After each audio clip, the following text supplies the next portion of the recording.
Ladies and gentlemen, please welcome to the stage Prime Minister of the Islamic Republic of Pakistan, His Excellency Imran Khan. And from Sky News Arabia, our moderator, Ms. Lubna Boza.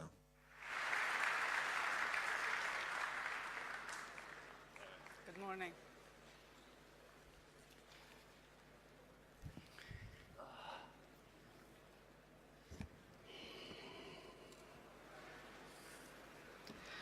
Good morning.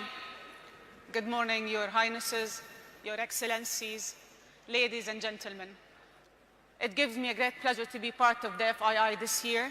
I'm happy to see a full house and so many familiar faces in the audience. So we've got 40 minutes to discuss Pakistani's economy and to discuss the emerging opportunities that might provide. So good morning and thank you for making the time. Your Excellency, you've assumed office as Prime Minister in August 2018 with a mission to achieve Naya Pakistan, new Pakistan. Tell us more about it. Well, thank you. First of all, let me say what a pleasure it is to be here.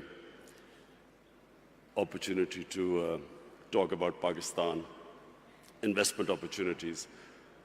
But Naya Pakistan is actually the Pakistan it was meant to be. Pakistan was the only state, well, one of the two states made in the name of an ideology which was Islam. So when we talk about Naya Pakistan, it is going back to the vision of the founding fathers of Pakistan. And what the founding fathers of Pakistan envisaged was a state based on the principles of the first Islamic state of Medina. And those principles were justice, meritocracy,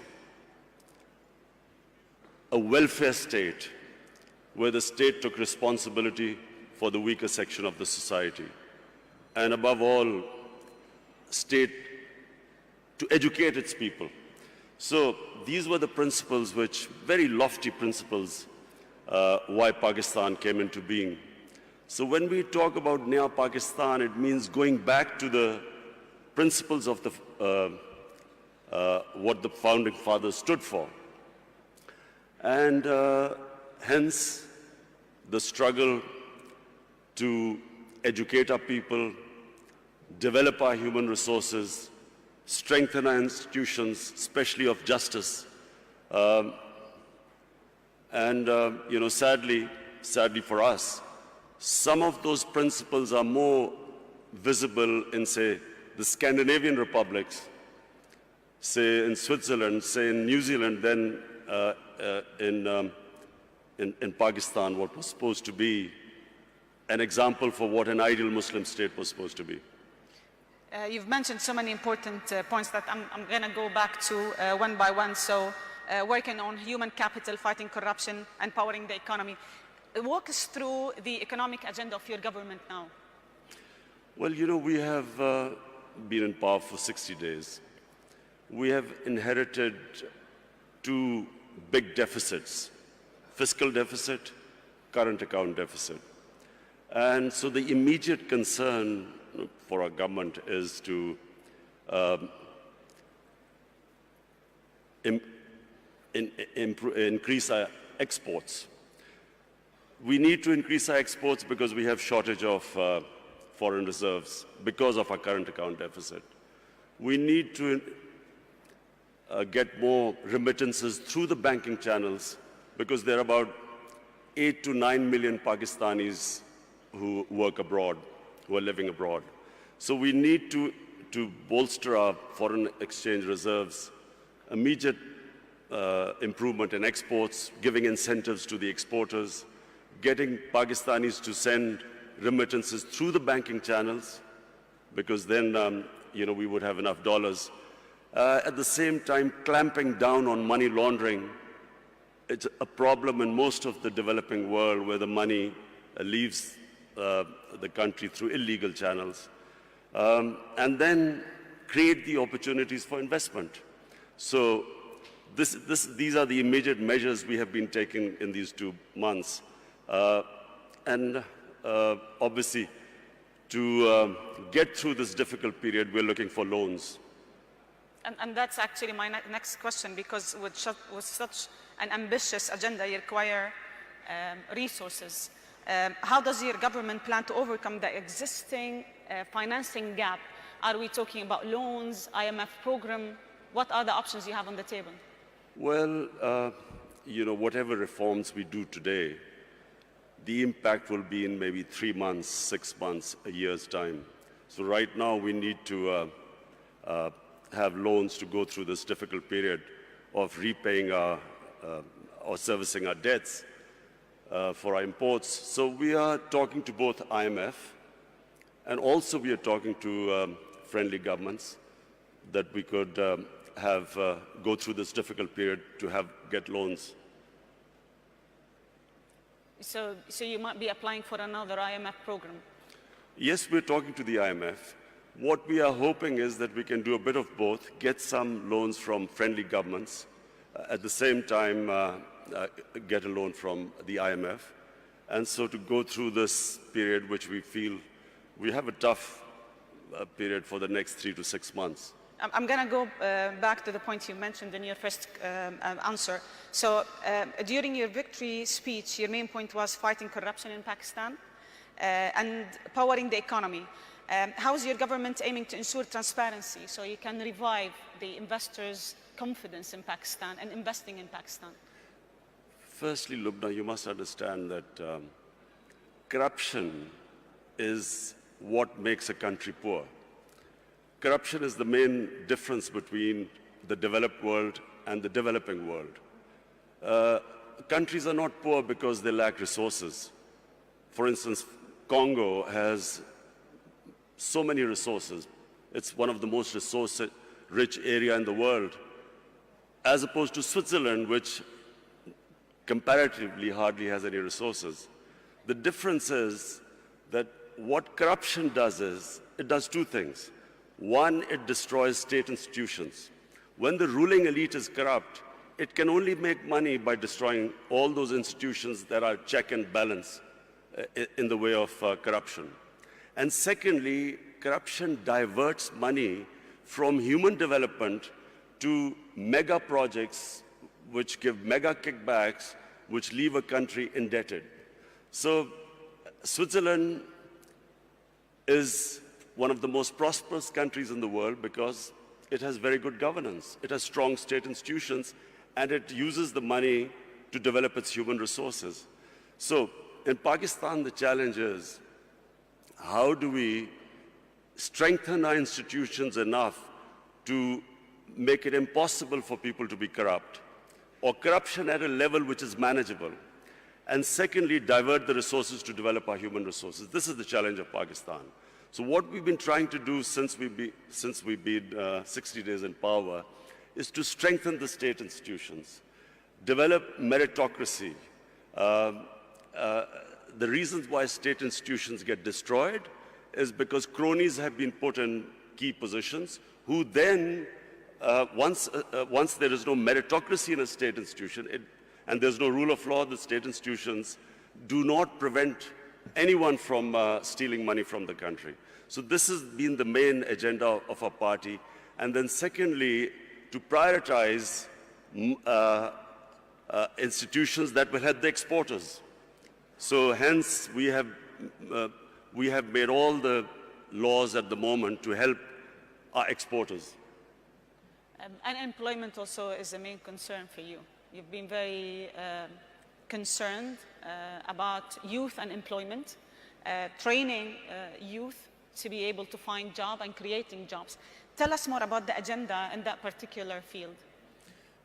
Pakistan has 100 million people below the age of 35. Yes. Now, in one way, that's a huge opportunity. But secondly, it is a big pressure on the government to find employment for this young population. We have embarked on a very ambitious program.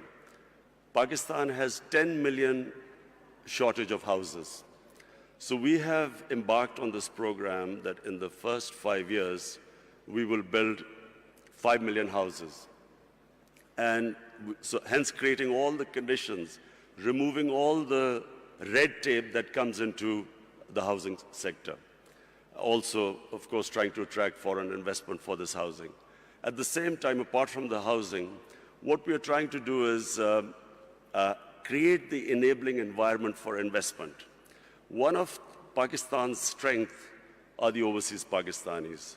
We have, as I said before, 8 to 9 million Pakistanis working abroad. We have, if we create the enabling environment, we will then be able to attract their investment. If you see the growth of China and India, one of the biggest, the first people who invested were the overseas Indians and overseas Chinese who came back. So we have this big resource lying outside Pakistan. Our main effort is to create the enabling environment, make it easy to do business, the ease of doing business, bringing down the cost of doing business, and attracting this investment. Speaking of China, you've always spoke about how good China is in bringing 700 million people out of poverty. And I think the China-Pakistan Economic Corridor, or what you call CPEC, is being debated a lot lately. I would like to understand more about it from a Pakistan angle. First of all, let me just say two things about China, which for Pakistanis is very attractive. One is that China is the only country in human history which brought out 700 million people out of poverty in 30 years. Secondly, China has, in the last 5-6 years, really clamped down on corruption. In the last 4 years, I think they convicted about 415 government ministers in corruption cases. So these are the two problems which face Pakistan. We have corruption, and so we are going to look for ways, because white-collar crime is very difficult, especially in our countries, to catch, because we do not have the people. Absolutely. We do not have those who understand, who can convict white-collar criminals. So we are going to get help from China. And secondly, all the ways, the way they have brought this huge amount of humanity out of poverty. So poverty alleviation is the second thing which we learn from China, and I'm going there next month. So we hope to, we've already asked the Chinese government to help us in these two areas. CPEC is a great opportunity for Pakistan. CPEC connects us to China, which is one of the biggest markets. Because of CPEC, we are developing Gwadar, which is, after Singapore, the second deepest port. And because of CPEC, we are developing these special economic zones where we will invite investments from all over. So hence, provided we get our governance structure right, CPEC is a great opportunity for Pakistan. And actually, that leads to my second question, that this whole collaboration with China, how can it help Pakistan bring more international investors? Well, simply because China, A, is a huge market. Secondly, the CPEC is this route which connects us, China, right down to Gwadar. So we have all this opportunity with these special economic zones to invite people. It gives a great opportunity for investment. And remember Pakistan's strategic position. It is sitting next to two of the biggest markets, India on one side, China there, and then, of course, inshallah, when peace returns to Afghanistan, then we have this all the way to Central Asia. So Pakistan is strategically probably one of those countries blessed. It is placed in one of the great positions in the geography of the world.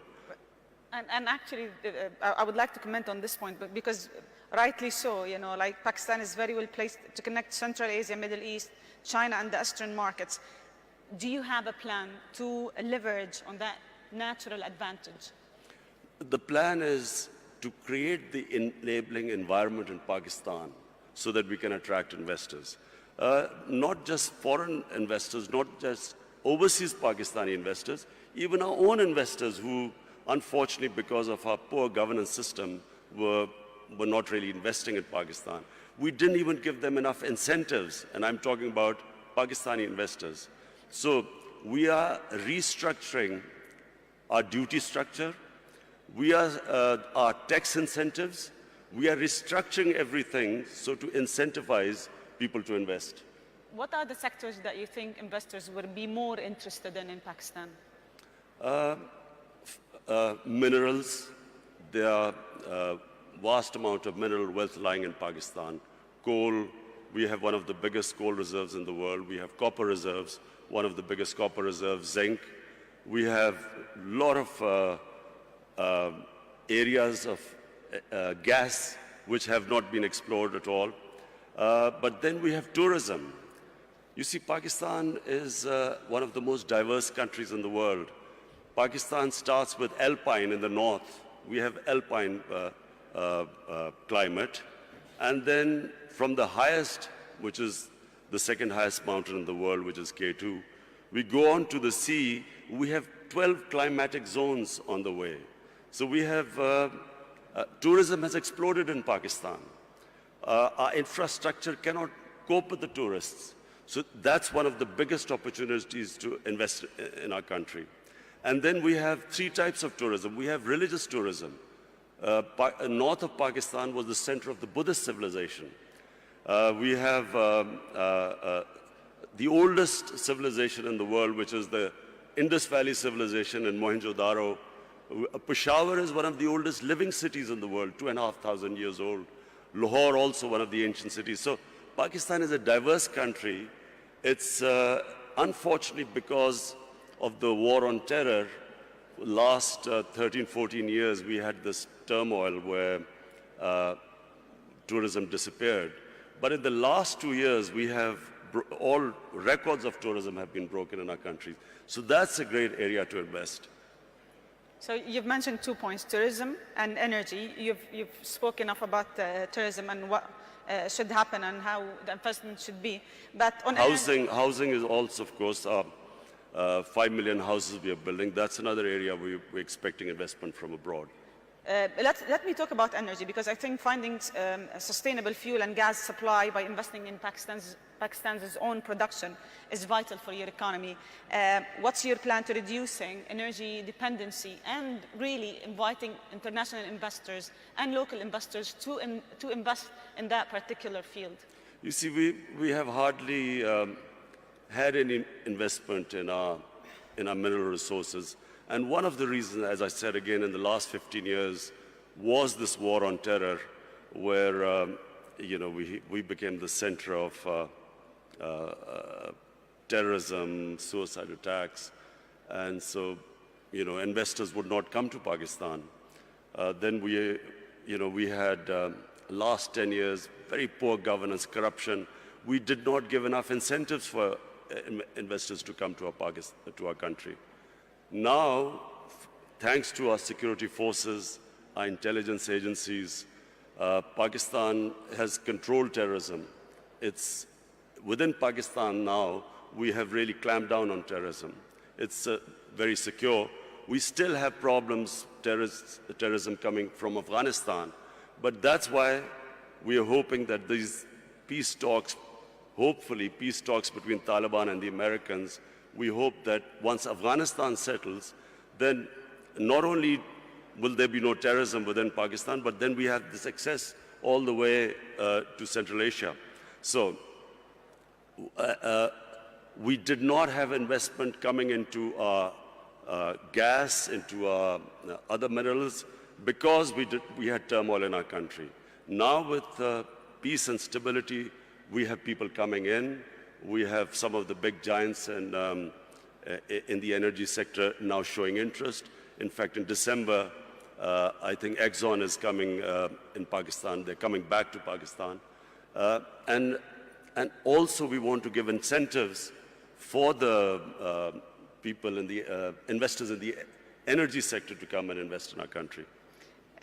Your Excellency, from here, from the FII, what message do you want to give the world about Pakistan? The message is that Pakistan is a country with great potential. In the 60s, Pakistan was growing faster than almost any country in Asia, and that's because we had the best governance system. We unfortunately lost our way.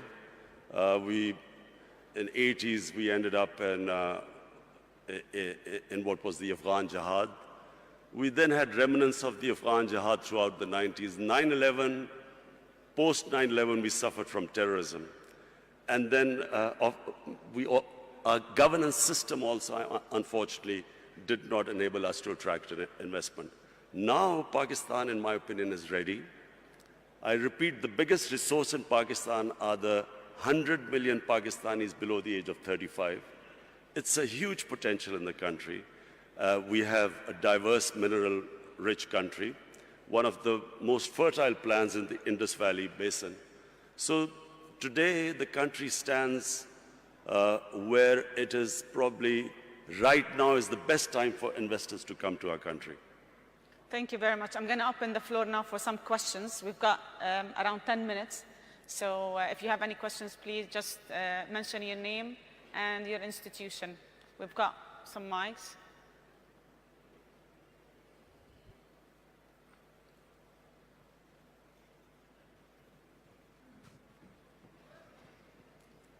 I think I was very comprehensive. We've got so many questions. Can we just pass the mics, please?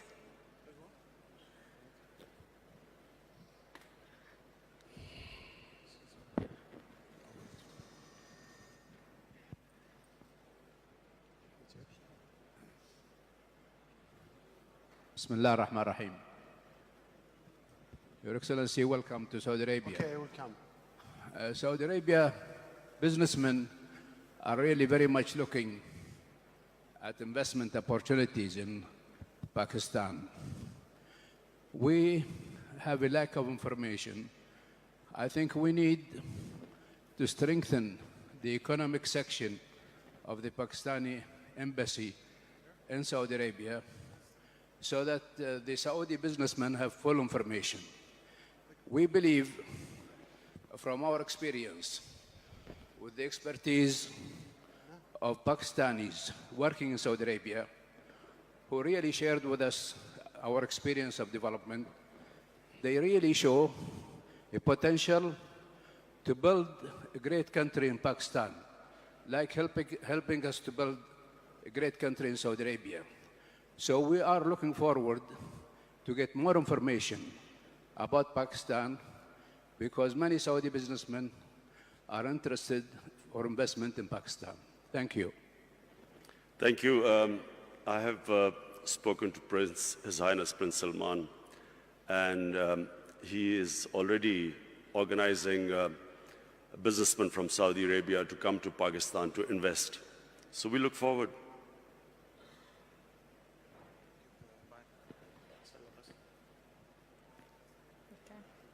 I'll take 2 more questions.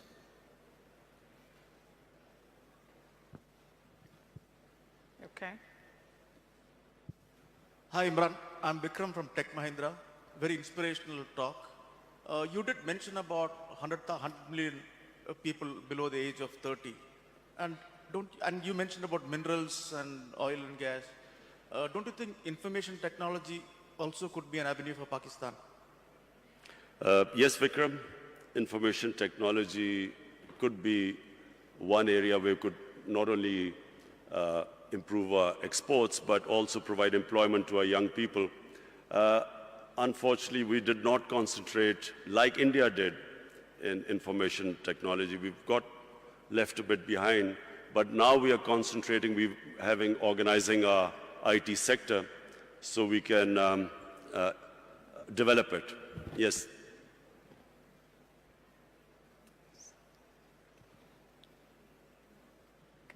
Assalamu alaikum, Khan Saab. My name is Kashif Khan. I'm a private equity and investor from the Middle East. My question to you is, a lot of investors have invested previously in the past into Pakistan economy. The biggest challenge they have is exiting out of those investments. How this government will facilitate the previous investors to exit, which will give more confidence to the future investors? Well, Kashif, I have my team here. Our chairman of Board of Investment is here, our finance minister, our commerce minister. The whole idea is, in Pakistan right now, is how to make it easier for people to invest, the ease of doing business.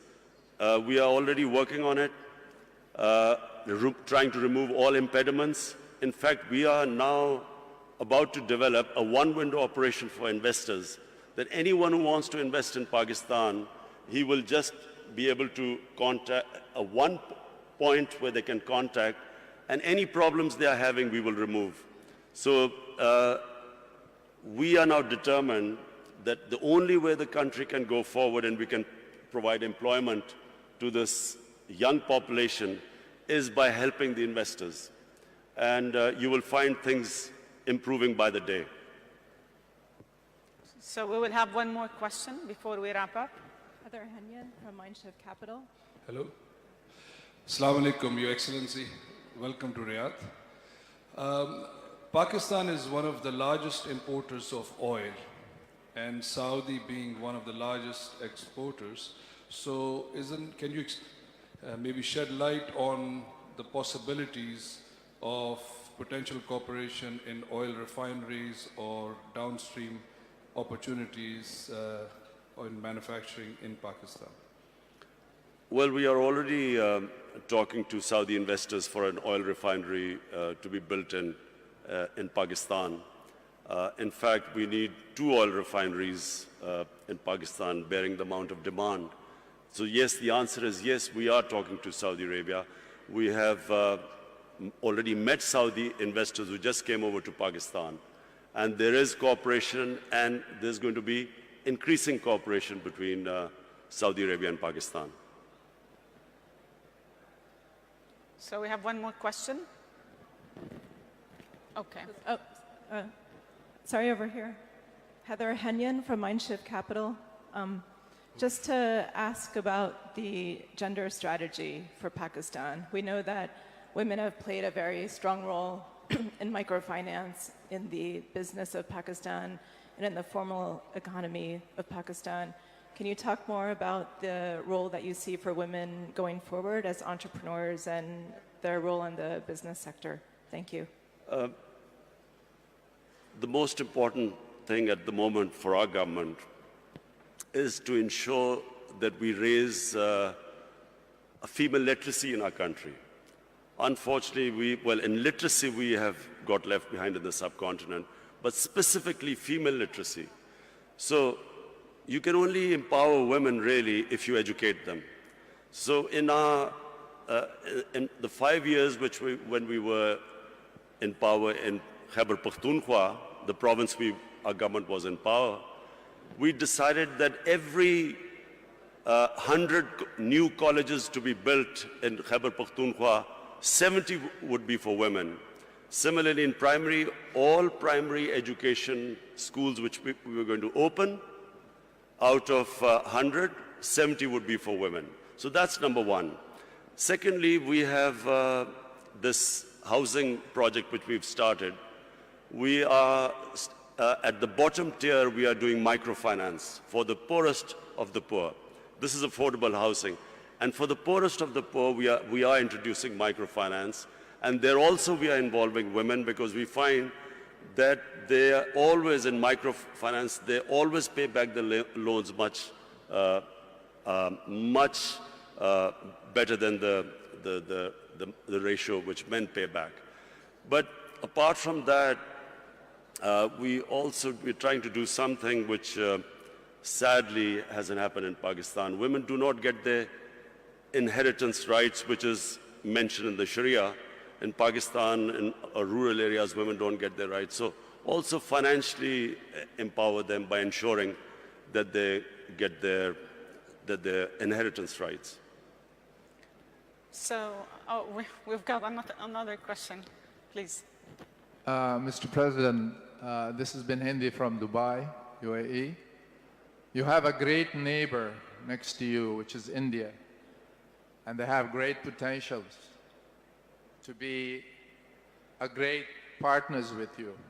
What is your efforts to let go all the past history and become one big nation, collaborating with each other in different fields and businesses. Thank you.